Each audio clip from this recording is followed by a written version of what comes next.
Interesting fact, dust mites are tiny arachnids found in almost every place on Earth, including our homes. Although microscopic, dust mites can trigger health problems associated with respiratory allergies. Many people develop pulmonary hypersensitivity to the allergens present in the exoskeleton and feces of these mites. Exposure to dust mites can trigger or worsen asthma symptoms in allergic individuals, and can cause symptoms of allergic rhinitis such as sneezing, nasal congestion, and itchy eyes.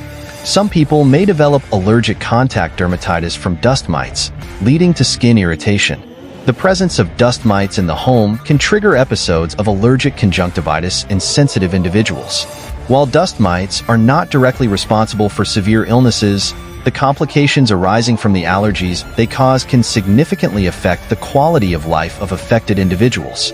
Species of mites that bite and penetrate the skin include Sarcoptes scabii, which causes scabies, and Demodex mites, which cause a dermatitis similar to scabies. Dust mites mainly feed on dead human skin cells, making our beds and pillows ideal places for their proliferation.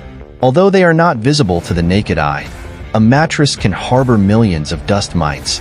Dust mites cannot survive in dry environments, so maintaining good ventilation and low humidity in the home can help control their presence. Dust mites have a short life cycle, lasting approximately 2 to 3 months.